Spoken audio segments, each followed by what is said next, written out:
This is Logan Seculo with a special episode of Seculo featuring the most wild week of our broadcast. Keeping you informed and engaged, now more than ever. This is Seculo. We want to hear from you. Share and post your comments or call 1-800-684-3110. And now your host, Logan Seculo.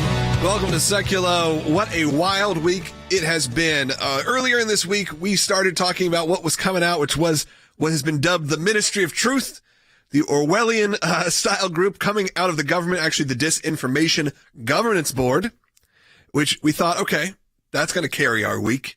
We're going to talk about this, the fact that the government is putting together a group of people that are going to censor speech and make sure that you're not spreading out what they deem misinformation, disinformation, partial truths, half-truths. But no, that's not what happened. That didn't end up being the full lead of the week.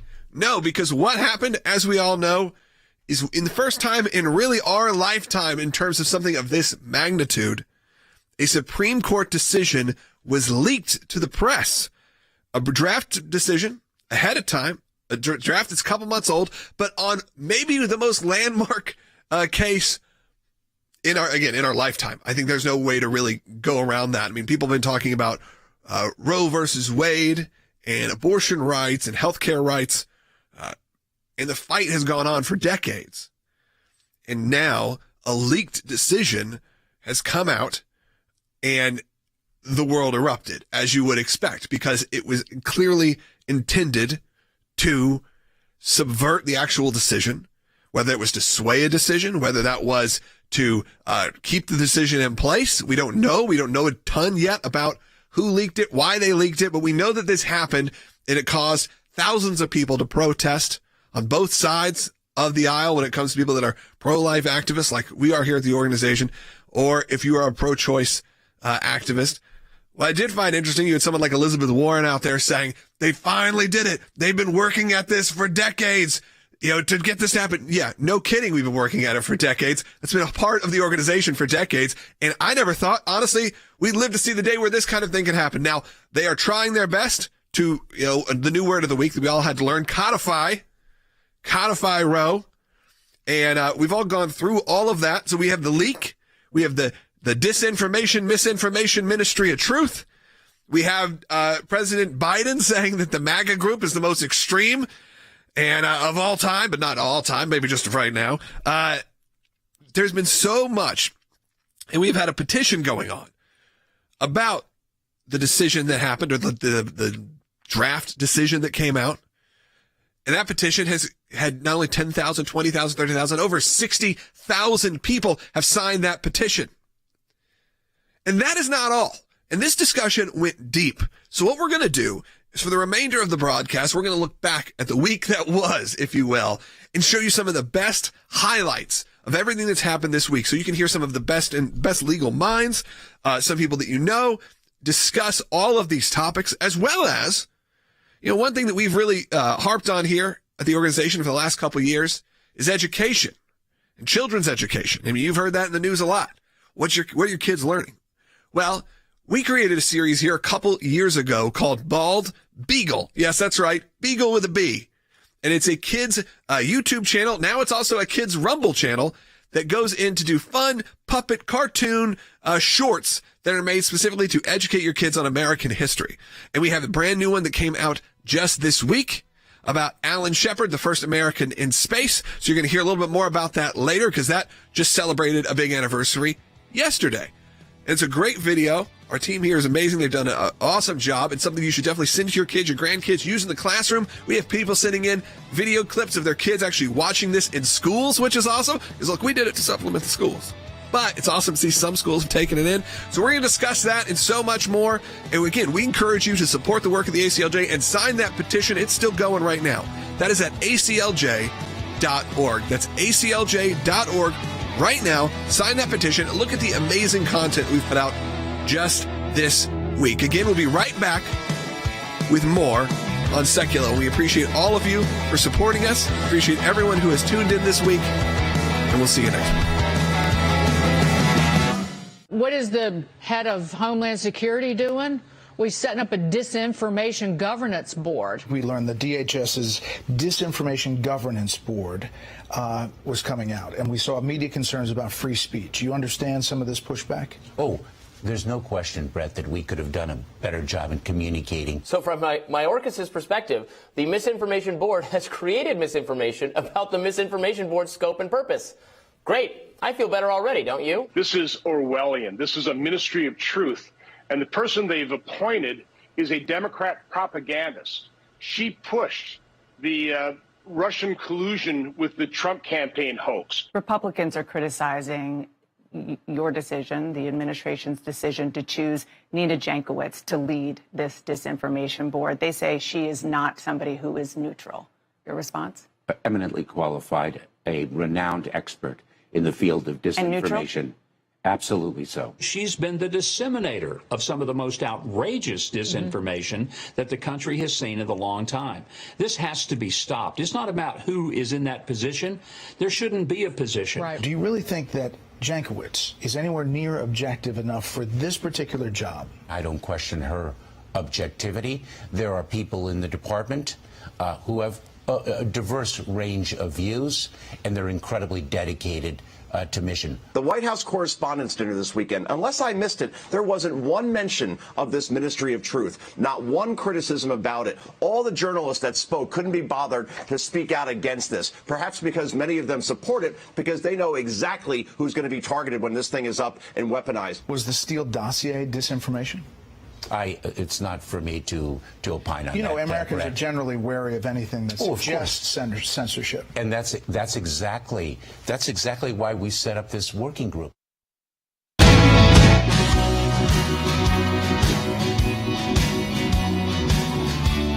right, welcome back to Secular. We are taking your phone calls on this, too, 1-800-684-3110, because one of my top concerns of this entire effort is, and of course we've got our FOIA in to learn out more about this group. We filed immediately on Friday with the Department of Homeland Security. If they don't respond in about 20 days, which is about 30 calendar days, we're going to take them to court in June.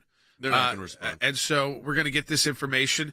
But it's also the idea that once the government announces something like this, Dad, when they announce a disinformation governance board that's going to be reviewing all of this speech, it, in a sense, scares people. Well, it's chilling of the speech. So there's a doctrine of the First Amendment. You start saying, maybe I won't write. Maybe I won't go to that political rally. Maybe I won't put the sign in my yard. Maybe I won't put this thing on my social media platform. Right. So the doctrine is the First Amendment prohibits the chilling of free speech. That is, activities taken by a government actor designed to limit or basically scare people, stop First Amendment activity because you think you might be violating a law. Now, here it's particularly onerous because the agency that's been tasked with working this through is the Department of Homeland Security, which is a law enforcement mechanism, a law enforcement agency.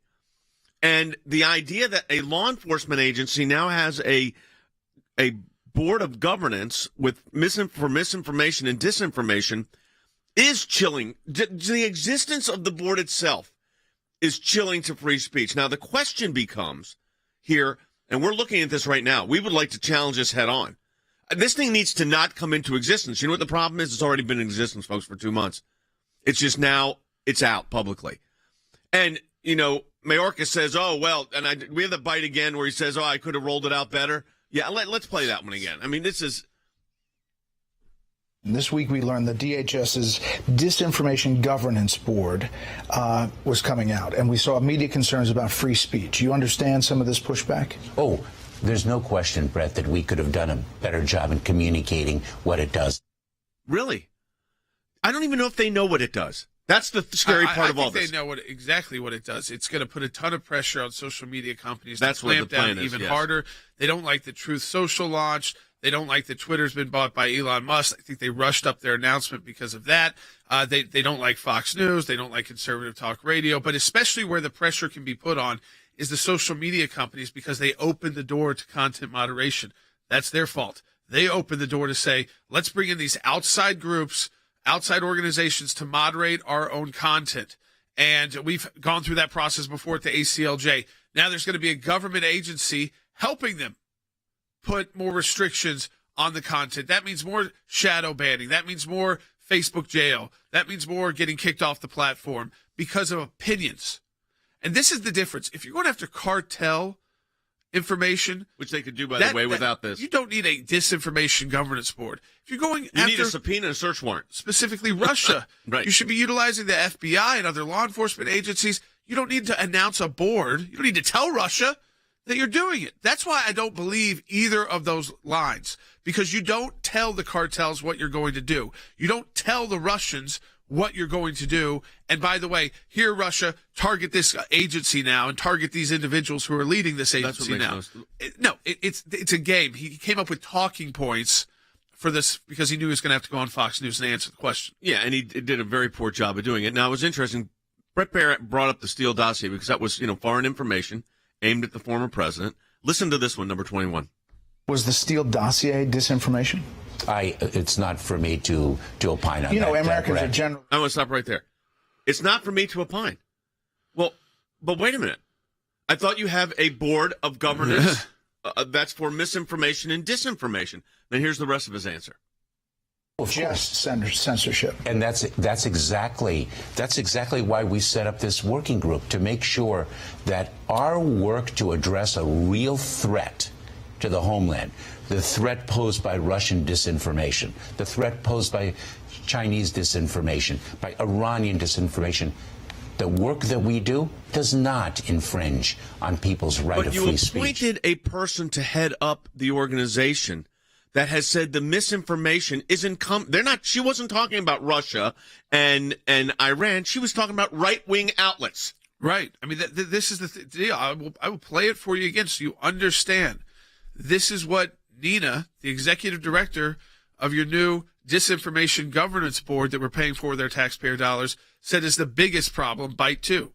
Most of the disinformation that we've seen, this highly emotionally manipulative content, is coming from the right. If you look at the top 10, most engaged with posts on Facebook or Twitter on a given day, they are usually posts that are coming from the right. And that's because the right does deal in this highly emotional rhetoric. She was a Wilson Fellow on misinformation and disinformation at the Woodrow Wilson Center. I mean, I just think about this this is the person they put in charge of it. 32 years old. I don't know if she's a lawyer or not. Maybe. I don't know. I do know this, that the potential chilling of free speech here is drastic. So we're not just talking about it on this broadcast. We have taken action. I'm putting up on the screen right now again. This is the Freedom of Information Act request that we went out on the air with on we announced it Friday. We sent it out Friday. Jordan's going to be doing Sean Hannity's radio and television broadcast this evening on this. We are looking at taking direct legal action in addition to this, which the FOIA will end up, I suspect, in court because they're going to either not want to produce documents or what they produce is not going to result in, this is the problem, it's not going to result in the real information. Right. I mean, we want to look at who are the DHS officials involved in establishing this board other than Mayorkas and the other named people. Were members of Congress involved? Yeah, because we've seen a lot of Democrats pushing for this. Non-government entities, left-leaning groups, were they involved? How involved was the White House staff? Again, we were even looking for certain words: election, candidate, misinformation, abortion, reproductive freedom, religion, Christian, patriot, conservative, Twitter, Musk, free speech, Constitution, First Amendment. Because again, we know the words because the IRS. Remember with the IRS, they'd be on the lookout list within their agency. That's the same kind of problem here, except DHS has even more power. They'd be on the lookout list for, as Jordan just listed, for specific words and phrases. So we want to know that too. And we want to know their definition of disinformation. Like how are they going to define what disinformation is? All we've heard is talking points about what it's not and who it's supposed to be targeted at. But of course, none of that makes any sense. I want to take your phone calls on this at 1-800-684-3110. Join the broadcast. That's 1-800-684-3110. It is an attack on our free speech rights. It is an attack that we've really not seen before at this level. And do you trust the Biden administration with, of all people? Could you imagine if Donald Trump did this, they'd be screaming. First of all, he wouldn't have. And it was really Barack Obama in a speech about a month ago who called for this. So Barack Obama, former president, saying we need more content moderators on social media. And guess what the Biden administration does? They listen to Barack Obama and they say, you know what? We're going to put in an official office of content moderation. Yep. This to me is what's scary here, is because people want to have opinions. And you should be able to have opinions in this country without being demonized or criminalized or have the threat or fear of an agency like the Department of Homeland Security, a law enforcement agency, coming after you because they don't like your opinion. This is a country founded on radical opinions. Yeah, like overthrow the king. Opinions that are outside the norm are okay. Opinions that, again, it's opinion. And then, of course, there's people have a tough time now. Who defines facts and truth now is also a game, because it really depends on what media source you go to define what is a fact or what is absolutely true. And sometimes in many situations, like in war, it's hard to get truth, because it's a messy situation. Right. So you get as best information as you can, but sometimes in that best information comes disinformation from one of the two parties in the conflict. I'm looking at some of the posts, the comments that are coming in, and here's what's interesting. A lot of people think, and I can understand why you think this can't possibly be real. I mean, is this possibly, and I think it was one of the senators, I don't know if it was Josh Hawley or one of the other ones, who wrote a letter, Tom Cotton, saying, I thought this was not real when I heard about it. And some of you are saying the same thing. Could this possibly be real?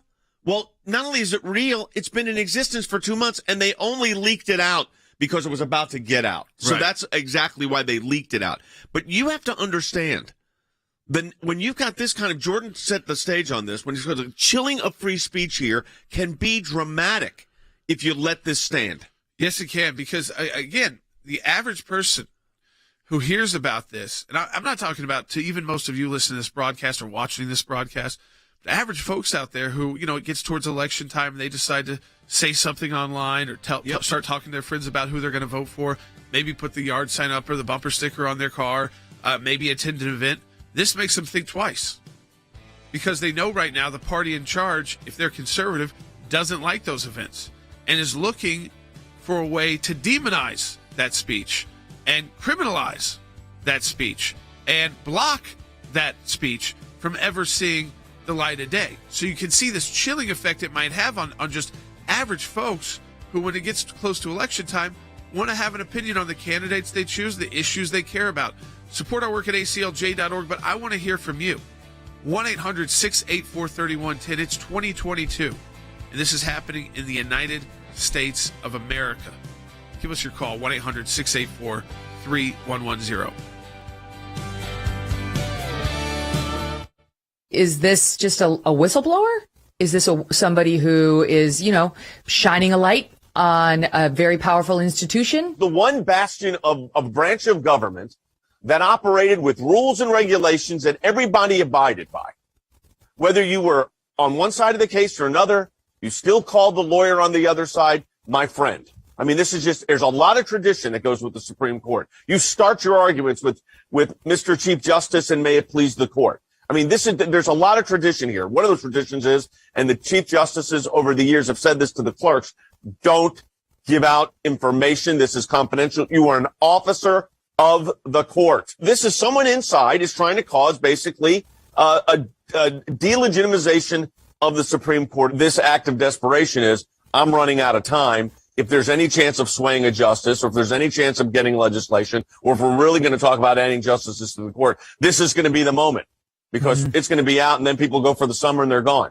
So, but again, I mean, to put your career at jeopardy over this, if it is in fact a clerk of the Supreme Court, and we don't know that yet, but if it's a clerk of the Supreme Court of the United States, first of all, think about what that does to the justices involved and their colleagues, the other justices, even the ones that they disagree with.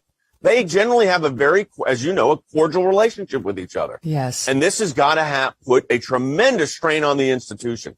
And that is not healthy for a constitutional republic. To have the judiciary at the highest level, this dysfunctional is the institutional credibility. And that's what you're seeing in front of the Supreme Court, the pro-life protesters, the pro-choice protesters. We see that all the time. This goes much deeper than the protesters. It goes much deeper than the opinion. If somebody thought that they should do this to influence an outcome, whether it's in the court, in the legislature, or whether it's getting Joe Biden, the president of the United States, more court picks by court packing.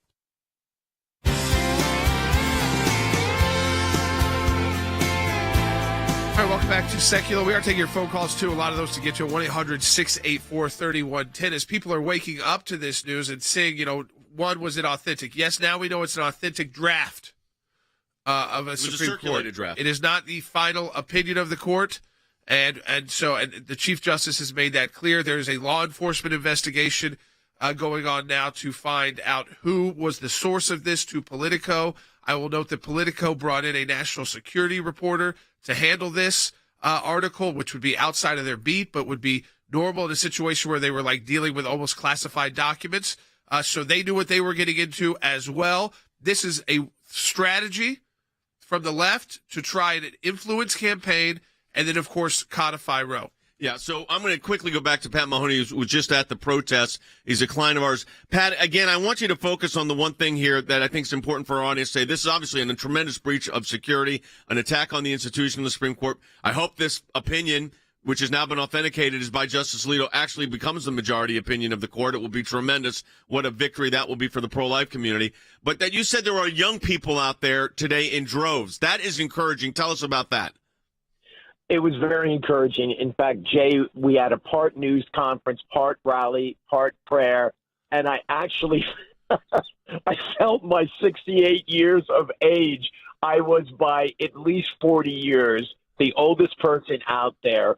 The kind of energy that we are seeing, and I looked over at the pro-choice side, and you could tell they were a little taken back. And Jay, I've been at Supreme Court cases for over 35 years on abortion-related issues, many with you.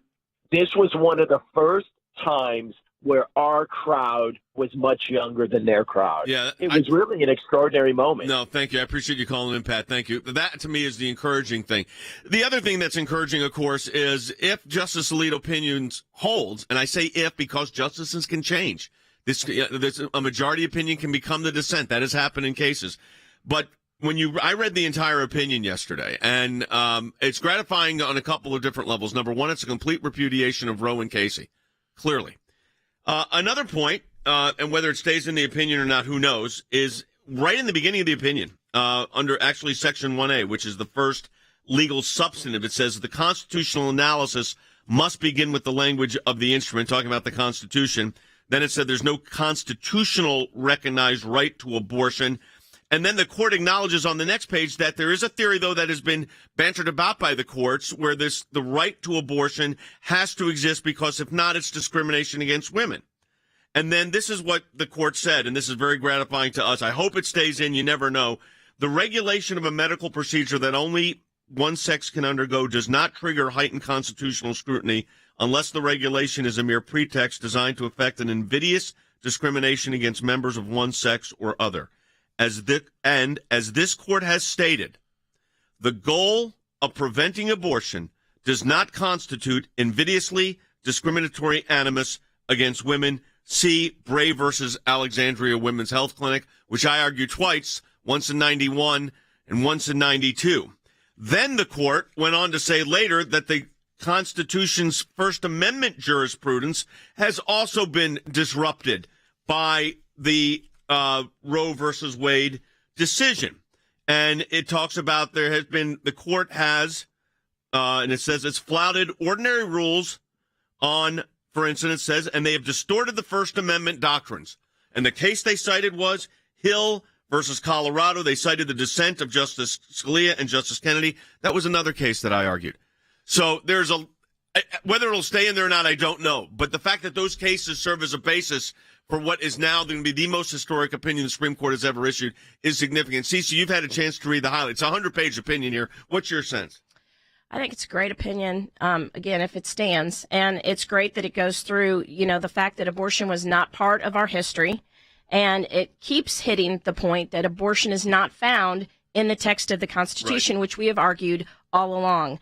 It says that Roe's decision was on a collision course with the Constitution from the very beginning, because the Constitution unequivocally leaves the question of abortion to the people. And that Roe and Casey didn't end the debate.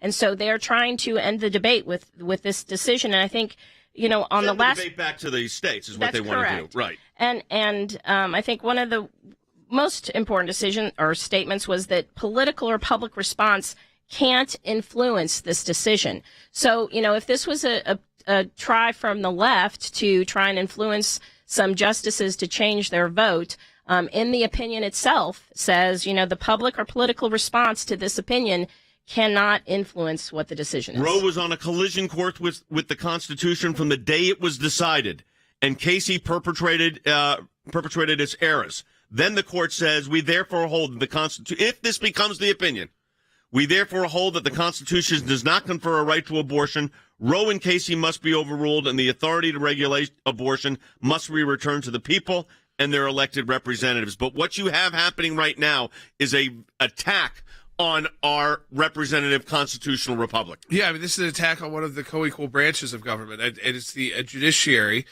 which, unlike other branches, but its enforcement arm is based off the fact that we accept their opinions and we follow their orders, like them or not. That's what gives the court legitimacy on top of being one of those co-equal branches of government. When you start playing politics with the court, like it's legislation leaking or draft legislation leaking, and even the leaks we saw in the White House and places like that, if this becomes the norm for court operations as well, this is not good for our country, but it plays into hyper-partisanship inside the court. The entire legal process in our country will become a political process, even more so than it already is today. So I think that everyone needs to understand one thing clearly here.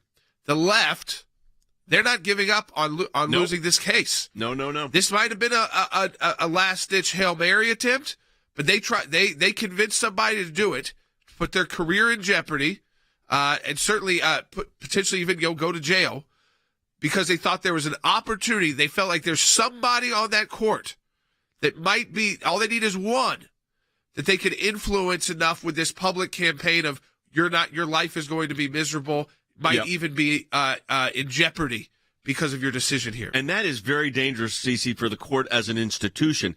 And I want to say this is a draft opinion. They've authenticated that's a draft opinion of Justice Alito. We think we know what the lineup is, 5-3-1, which is a win if it holds. But there is unbelievable pressure they're trying to put on the justice. I think it backfires, but that's my view. I would think so, too. And I would also think that anybody who has ever wanted to be on the Supreme Court at any point in their life maybe thought that at some point this case would come across their desk. Of course. So I hope that they already have the resolute, their decision of this is how I'm going to rule and I'm going to stand by it. They stand by the courage of their convictions and by the Constitution. And let's not forget November.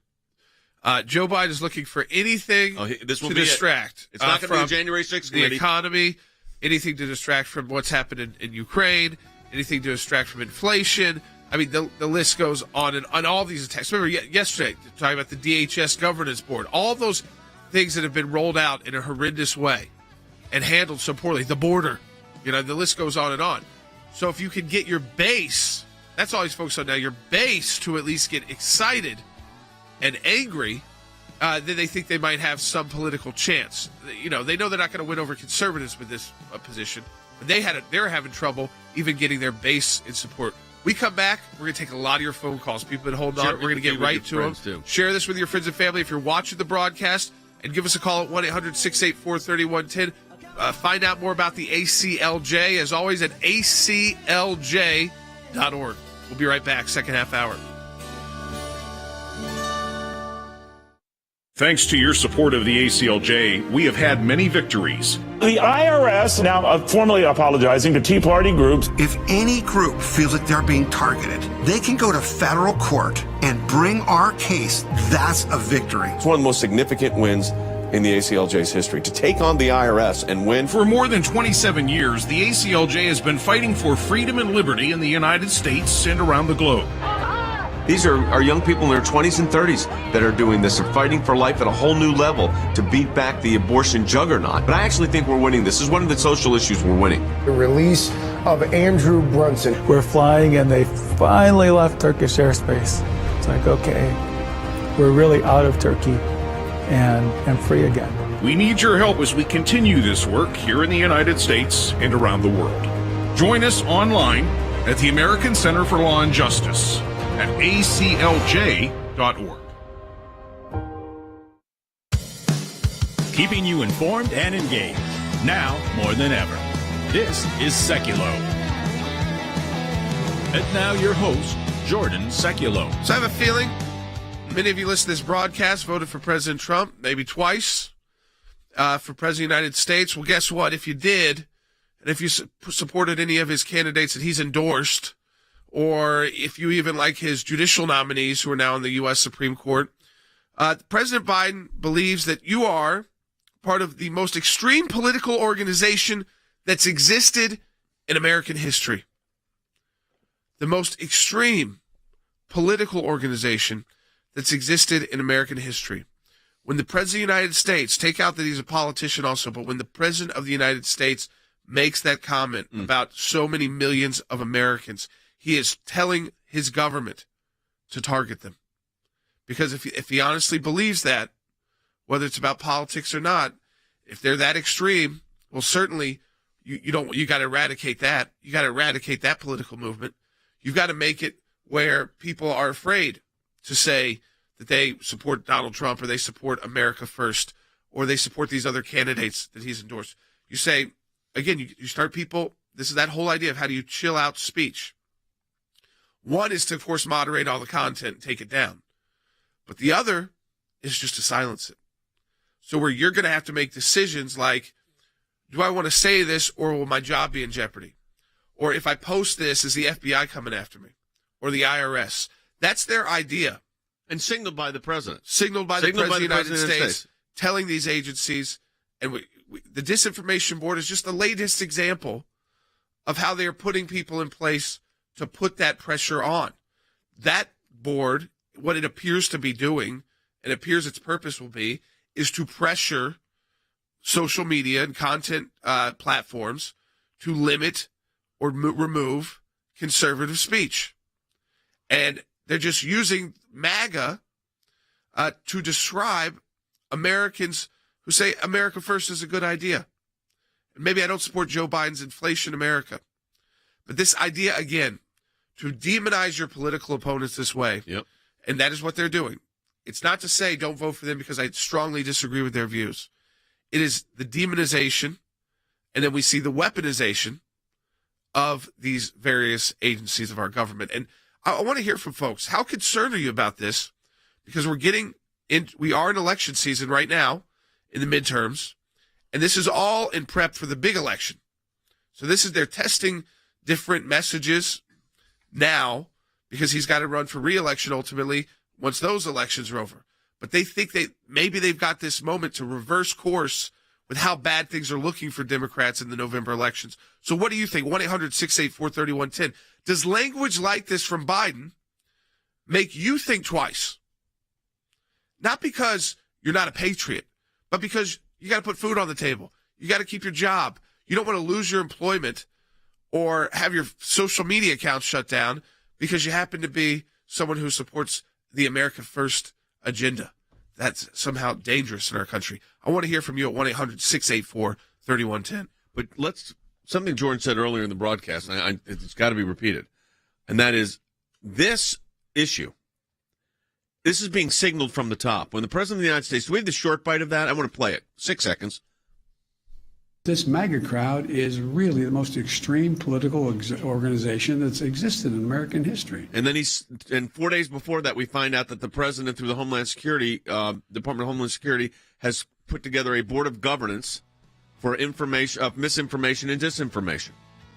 And we're already on top of it at the ACLJ, so we want to let you know we're working on it right now. We'll take your calls at 800-684-3110. Let me tell you something else. Another project, we want to educate your kids. We continue to do that. We have our Bald Beagle project. We've had a lot of great success with that. May 5th is an important milestone date in American history because it marks the anniversary of astronaut Alan Shepard's journey into space.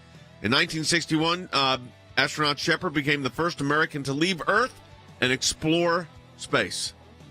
Historic day, and we've got a video up at baldbeagle.com. It's up there on the screen, and that talks about this as a great way to educate your kids on the greatness of America.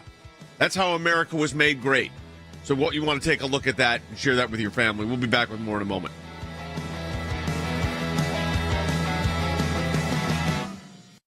May 5th, 1961 is the day that Alan Shepard became the first American to travel to space. Correctamundo. Please, BB-Bot, tell the children about this courageous American astronaut. Alan Shepard was born on November 18th, 1923. He was an excellent student and was so smart he even skipped the 6th and 8th grades. Alan once joked, "I'd like to say I was smart enough to finish 6th grades in 5 years, but I think perhaps the teacher was just glad to get rid of me." Wait, you can skip a whole grade? I want to skip a grade. Haha, that's cute. Alan was fascinated with airplanes and flying. He even built model airplanes. For his 15th birthday, he was given a flight in an airplane, and that was it. Alan knew he wanted to fly. Then in 1957, Russia launched Sputnik 1, the first man-made satellite into low orbit. In response, President Dwight Eisenhower formed the National Aeronautics and Space Administration, or as we know it, NASA, and the space race between the U.S. and Russia began. 508 candidates attempted to become astronauts, but ultimately it came down to just 7 finalists, the Mercury 7. It was Alan Shepard who was chosen to be the first American to be launched into space, not only for his intelligence and flight experience, but because he was the coolest under pressure.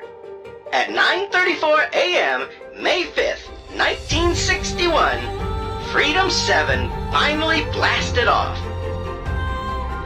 Alan Shepard returned to Earth a hero, as the first American to travel to space.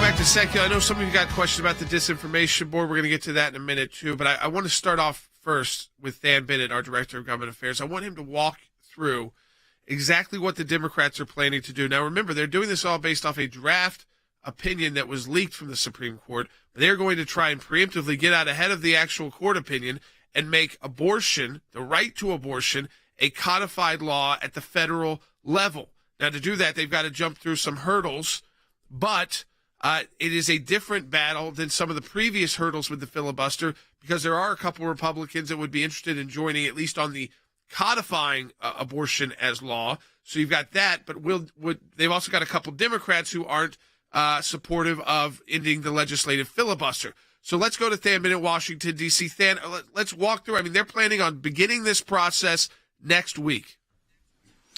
Yeah, Jordan, there are really, I would kind of put it in 3 different buckets, 3 overlapping issues here. The first, as you rightly described, is the effort to codify Roe versus Wade. There are 2 Republicans, Susan Collins and Lisa Murkowski, that would be willing to vote with Democrats on that issue. Now, Joe Manchin, a Democrat from West Virginia, opposes it. So sort of in that universe, Jordan, you have 51 votes in favor of that.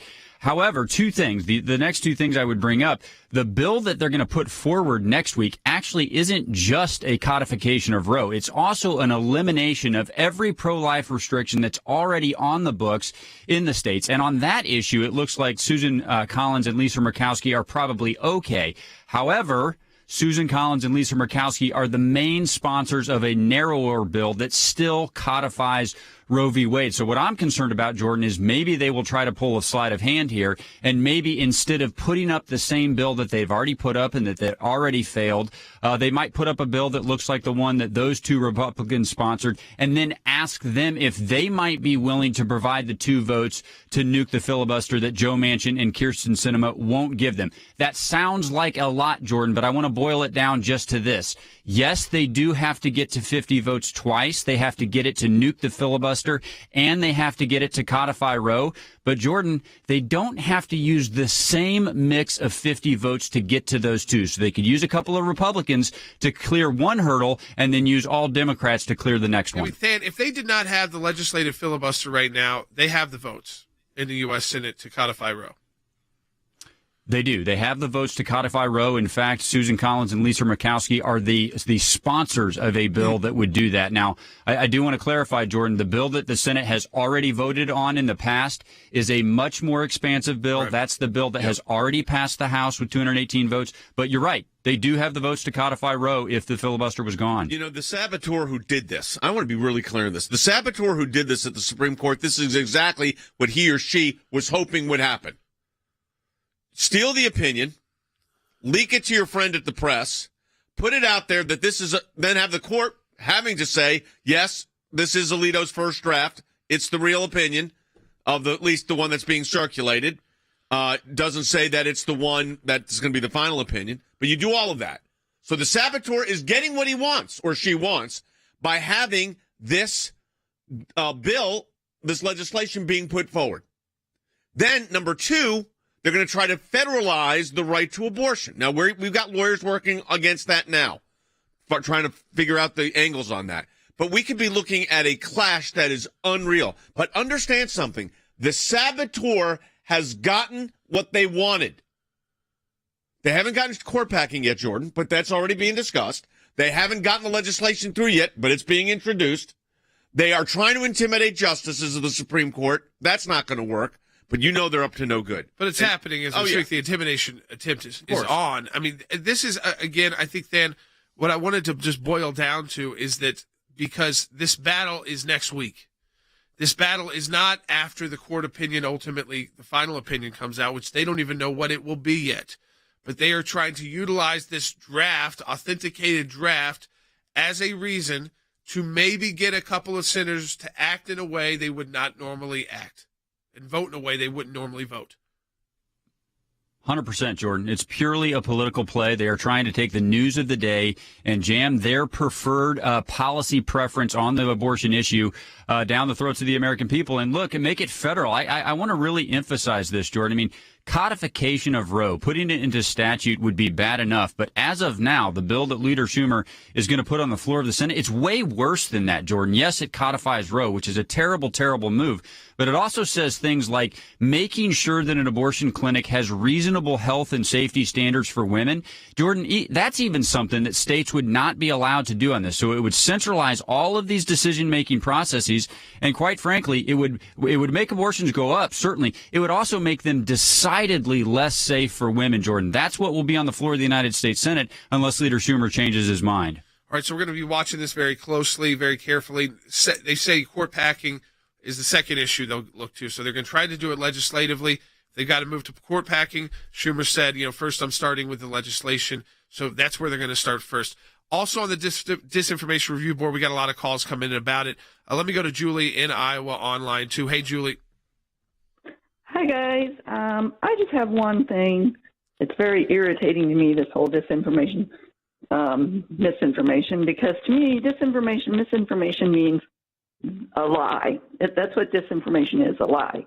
And since when does the government have the right to tell anybody they're not allowed to lie? Only if you were in court, you can get trouble. You get trouble for lying to law enforcement officials, obviously. But they don't define it this way. It doesn't have to be a lie. No, it's an opinion. Just your opinion. Opinion could be misinformation. Your opinion can be misinformation. And people shift opinions. I have opinions that change over time based off the information you learn and based off your age and based off your life experience, but you still have opinions. And that's part of free speech, is the ability to, some of those protesters who out there who are 20 years old today might have a very different opinion on the issue of abortion 20 years from now. But they still have the right to have their opinion today and their opinion 20 years from now, regardless if they're on the pro-abortion side or the pro-life side. And that's my issue with it, is that it's way more than lying, which, by the way, they still shouldn't be in that game. But it is so much more broad than that. Yeah, so, Than, there's a number of senators have spoken out against this. The DHS puts out a fact sheet, which to me doesn't help really at all. This is all after the fact that they got caught. But we do have a Board of Governance of Misinformation and Disinformation. We've researched that there is no published notice of proposed rulemaking on this. There was not even a press release or a mention of the Disinformation Governance Board on the DHS website until last night at 5 p.m. when the DHS published its online fact sheet. what is the sense on Capitol Hill right now, especially within the Senate? Yeah, quite a bit of outrage, Jay, and the fact that you noted that this board has been operating with before really anybody knew about it. That's one of the things, Jay, that we really want to get at this Freedom of Information Act. What actions did you take before this came to light? That was one of the questions that Secretary Mayorkas was really pushed at today in a Senate hearing. By the way, Jay, I think maybe the most telling thing of all of this is that the person in charge of this is actually one of the worst disseminators of disinformation that you can possibly find. I mean, you know, the Hunter Biden laptop, the Steele dossier, all of those are things that she put forward. So, you know, by the very definition in this fact sheet you're talking about, she would be disqualified from leading this board. But very quickly, Jay, I think the Senate action that we need to focus in the most on is a bill that's being put forward by Senator Tom Cotton. It's got a number of co-sponsors, Ted Cruz, Marsha Blackburn, Jim Risch. It would defund this board and say that any other board like this may not be set up inside the Department of Homeland Security. Jay, I don't think it's going to get any Democratic support, but we ought to put pressure behind it until the shame for setting this up causes the secretary or, quite frankly, the president to take this board down. You know, I want to go to the phones, 1-800-684-3110. Let me go to Bill in Wyoming on line 5. Hey, Bill. Hi, thanks for taking my call. I got to confess, I'm really nervous about the leadership that Mayorkas is demonstrating, because it seems to me every time I listen to him, he either doesn't know what he's doing or he knows what he's doing, but he doesn't want to talk about it. Am I wrong or what? He knows what he's doing. He knows who Nina Jankowicz is. He knows who he's put in place there. He knows what this board's doing. He's acting surprised. And, you know, again, so he's being hit with these questions from senators. Did you know she said this? You know, she say that? And then he kind of dances around that. But, again, he knows exactly. No more. We do not give them the idea that they don't know what they're doing. They're dumb. They don't have the issue. They know exactly what they are doing. And he's peddling disinformation, in a sense, by acting like he doesn't know about what the Disinformation Board does. So it's all a government game, but we have to make sure you understand you are up against who we're fighting. They're smart. They're tough. They have planned it out. This is not by accident, a Disinformation Governance Board. It is not by accident that they had protesters there and barricades ready to go at the court, and that they already had legislation ready to go based off a leaked draft opinion from the Supreme Court. These aren't accidents. These are pre-planned political attacks. Political attacks on your free speech rights, political attacks on the U.S. Supreme Court, political attacks on the life of the unborn child. The list goes on and on. We come back. Rick Rennell is going to be joining us to talk about the problem with these leaks that have been plaguing the federal government and causing serious harm to the U.S. government. Join our petition, Stand for Life. That petition is growing. ACLJ.org. Sign it. We'll be right back. Secretary Alejandro Mayorkas gave testimony about the department's new Disinformation Governance Board. I mean, think of all the debates and disputes we've had over the last 50 years in our country. We work them out by debating them. We don't work them out by the government being the arbiter. I don't want guardrails. I want you to have nothing to do with speech. You think we can't determine, speech by traffickers is disinformation? You think the American people are so stupid they need you to tell them what the truth is? You can't even admit what the truth is with the Steele dossier. I don't trust government to figure out what the truth is. Government is largely disseminating disinformation. We should not be comfortable in any way for these people in order to tell us what's true and what's not. Democrats think that disinformation is in fact inconvenient to Joe Biden and the Democratic Party. That's why we don't have ministries of truth in our government, why we don't have the government refereeing political debates. I mean, look at this woman that they appointed to run this so-called Disinformation Governance Board. I mean, you haven't heard a single senator support this board. It is an abomination. It is unconstitutional, and frankly, it is embarrassing. And the fact that you've chosen this person to lead it is appalling. Why don't you just dissolve it? Senator, this board, this working group provides a very important function.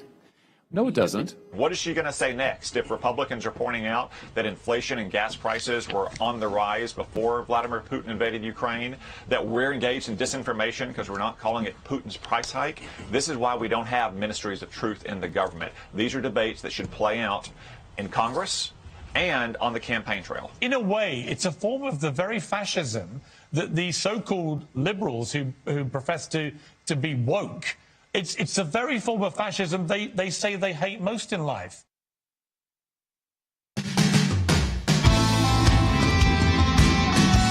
Welcome back to Sec Hill. We're going to get to some of your phone calls now. 1-800-684-3110 if you want to be with us on the broadcast. Laura is calling from Washington State on line 3. Hey, Laura. Hello, everybody. I am so proud that you guys are fighting for us. And I want to let you know that I'm a pro-life leader and actually of a pro-life organization here in Washington. And we have been in front of the local Planned Parenthood for the last 15 years, and myself only the last 7. But I want to let you know that we are standing for our rights for freedom of speech, freedom of religion, because we hold signs that say, pray to end abortion every day. We actually even have a house across the street where we can post these signs and things to offer help. But what I want to tell you is what I observed on Monday before it became news about the leak. The Planned Parenthood here, the parking lot suddenly filled up at a very odd hour, and it wasn't with patrons. It was all kinds of cars. The affiliate that's in Seattle totes our building here across the street from us as the most beautiful in the state. But suddenly in Seattle and in Olympia, all these pre-printed signs showed up that day. Now, I'm not telling you that I think the Planned Parenthood was in on the leak, but I know they were. Let me tell you this, Laura, because I've litigated Planned Parenthood. Jordan has CC Hiles with us. She has. They're prepared for these moments. When that decision was leaked, they were in front of the Supreme Court, thousands of people. Yeah, I know. It's within an hour. Like this, they don't happen in one day. This was a planned story, so the White House knew. I mean, that's what the talk is. Yes. So they weren't caught off guard. And let me tell you something. Planned Parenthood is so entrenched inside the Democrat Party. You're right, Lisa. They knew. And we talked to one of the pro-life protesters saying how that night it was all the pro-abortion protesters who were pre-planned, ready to go in front of the U.S. Supreme Court. By the next day, it was pro-life. It was more of a balance, if not even favoring the pro-life protesters. So it was obvious that they knew, because it's a mainstream media outlet, it's Politico, but it starts spreading around because they're entrenched inside the Democrat Party. Yeah, and the fact of the matter is they are trying to get this opinion modified by threat. I mean, I hate to say it that bluntly, but that's what it is. This is an intimidation campaign targeting, in my view, the Supreme Court of the United States. That's what I think they're doing. Yeah, absolutely. Planned Parenthood always has a plan. They're not planning parenthood, but they're planning attacking anybody who stands for the right to life. And they're worried about this draft opinion because it's incredibly strong and it upholds the right to life of the unborn baby, and they can't tolerate that. No, they can't tolerate it, and it's extensive. It's a 68-page opinion repudiating the false basis upon which Roe was decided, which even liberal commentators, and Justice Alito cites these liberal commentators, says was wrong from the start. But because it's abortion, and then what happened was, which was so interesting, it didn't really get them the kind of rally they thought they would get. And now what are they doing? LGBT kids can't go to school under this opinion, which is the exact opposite. We'll get into that in a moment. The exact opposite of what Alito says. Yeah, interracial marriage is going to be banned. Yeah, and you're saying that's to Clarence Thomas? Literally. So I want to go to Bob's call in Maryland, because this is a really good call, because this is part of the Democrats' plan. Hey, Bob, you're on the air. Hello. Great. I presume if Congress succeeds in codifying Roe v. Wade, their legislation will be carefully crafted to align with court precedent regarding federal primacy. And I'm wondering if Justice Alito's draft opinion gives more grounds to fight that on the basis of, deferring to the states and the fact that powers that are not explicitly granted to the federal government belong to the states. Yeah, so you're going to have this clash between the 10th Amendment and the Supremacy Clause. And believe me, we're researching all of that right now. Politically, our government affairs team is already working on this. So we've got a team working on this. Legally, we're also working on it. We're supposed to get actually our first draft of kind of where we think it could be. Friday is, I think, tomorrow is the plan, right? Yes, and the issue is if the Supreme Court is saying there is not a constitutional protection for abortion, there is no right to abortion found in the Constitution, and they're specifically saying this is an authority and a right that goes back to the states, there is an argument to be made that it's not an issue that can be decided at the federal level. Yeah, but it will be litigation, and listen, we need to stop it at the legislative stage. That's right, because what they know is that if they could do this at the federal level, it keeps the battle stuck in federal courts, and it prevents the states from moving forward with putting in the restrictions that their state legislatures want to do, because everything would get stalled and it'd be, who has the right role. So they've got a strategy in place, but it can be defeated. It's a political strategy, so it's not automatic. But they're moving quickly, like as soon as next week. Yeah, so, here's what they're talking about. It's a three-prong attack, and we're fighting back on all three prongs. We've already sent the Freedom of Information out request on the Misinformation, Disinformation Governance Committee. On this one, what we're doing is addressing it three ways. Our government affairs team is already pushing on Capitol Hill to have the pro-life senators and congressmen stand firm here. We're encouraging, of course, by broadcasting for the Supreme Court to stand firm, if in fact that's their decision, to not be intimidated by an unbelievable breach, an institutional internal insurrection that has taken place inside the Supreme Court. And then third, and this is important, don't allow this to be court packing. But Chuck Schumer, just 40 hours ago, here's what he said. Given that the conservative court majority is likely to be around for a while, do Democrats need to look more seriously at court expansion? Look, the bottom line is our first step is to have the vote that we're going to have next week. And the bottom line is that we're going to look to these elections in November, and I think the American people are going to speak loudly and clearly that we need some change. Look at the bottom line is our first step is to have the vote that we're going to have next week. Then he's talking about on the issue of the issue as it relates to codifying Roe. Then he says the bottom line is we're going to look to these elections in November. I think the American people are going to speak loudly and clearly that we need some change. And the reporter was asking questions about court expansion. So there you have it. Yeah, they're demonizing the judicial branch. And what I think what you've got to understand is that this is not happening. They're not waiting until November. They're starting next week. And it's not all just Democrats. There's a couple Republicans at play here, too, with Susan Collins and Lisa Murkowski. So they've got a whole plan. We broke it down yesterday with Than. We can break it down again in future broadcasts. But what we've got to be ready for is to fight that back legally, because they are preemptively. Remember, there's no official opinion out yet. You have to understand that there's no official opinion out yet, and they're trying to rush through a federal codification of the right to an abortion in congressional law, trying to use a couple Republicans to get it done. Yeah, but we should make no mistake about it. They will do everything. Look, we know that this is an authenticated opinion, so they're thinking this one may well be it. Now, there may be modifications to it. There probably have been. But they're thinking this is for real. Planned Parenthood is not stopping. No, they'll do anything to undermine this draft opinion if it is real. And I mean, it is a real draft opinion, but if it remains the same, they are running scared and should be, because it's very strong for life, and they will do anything in their power to undermine it. Yeah. Folks, that's why we want you to stand with the Americans here for law and justice. We got a brand new petition up.